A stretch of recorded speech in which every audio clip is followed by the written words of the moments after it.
बहुत समय पूर्व जब गुरुकुल शिक्षा की प्रणाली होती थी, तब हर बालक को अपने जीवन के 25 वर्ष गुरुकुल में बिताना पड़ता था। उस समय एक प्रचंड पंडित राधे गुप्त हुआ करते थे, जिनका गुरुकुल बहुत प्रसिद्ध था, जहां दूर दूर के राज्य के शिष्य शिक्षा प्राप्त करने आया करते थे।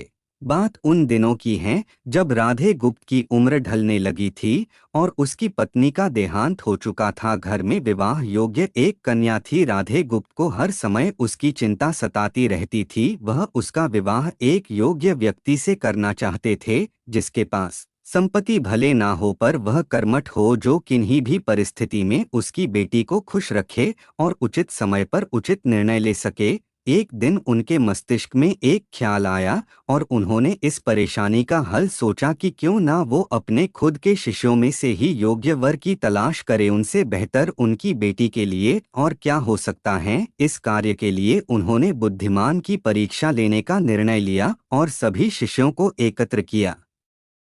राधे गुप्त ने सभी से कहा कि वे एक परीक्षा आयोजित करना चाहते हैं जिसमें सभी की बुद्धिमानी का परिचय होगा। उन्होंने सभी से कहा कि उन्हें अपनी पुत्री के विवाह की चिंता है, जिसके लिए उनके पास पर्याप्त धन नहीं है। इसलिए वे चाहते हैं कि उनके शिष्य विवाह में लगने वाली सभी सामग्री कैसे भी करके एकत्र करे, भले उसके लिए उन्हें चोरी का रास्ता चुनना पड़े, लेकिन उन्हें चोरी करता कोई भी देख ना सके। इसी एक शर्त का पालन सभी को करना है। अगले दिन से सभी शिष्य कार्य में जुट गए। रोजाना कोई न कोई तरह तरह की वस्तुएं चुरा कर लाता और राधा गुप्त को दे देता। राधा गुप्त उन्हें एक विशेष स्थान पर रख देते, क्योंकि परीक्षा के बाद यह सभी वस्तुएं उनके मालिक को वापस करना जरूरी था, क्योंकि वे अपने शिष्यों को सही ज्ञान देना चाहते थे।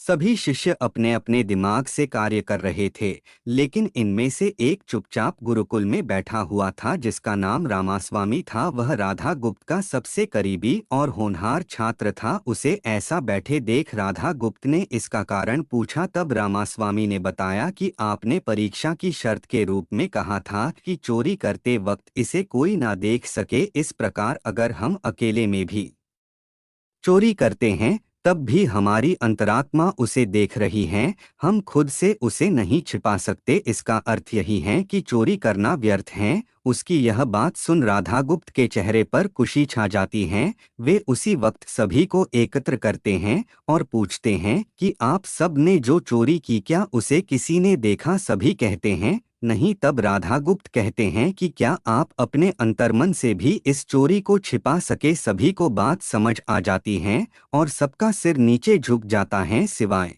रामास्वामी के। राधा गुप्त रामास्वामी को बुद्धिमानी की परीक्षा में अव्वल पाते हैं और सभी के सामने कहते हैं कि यह परीक्षा मेरी पुत्री के लिए उचित वर तलाशने के लिए रखी गई थी। इस प्रकार मैं रामास्वामी का विवाह अपनी पुत्री के साथ तय करता हूँ। सभी खुशी से झूम उठते हैं, साथ ही चुराई हुई हर एक वस्तु को उसके मालिक को सौंप विनम्रता से सभी से क्षमा मांगते हैं।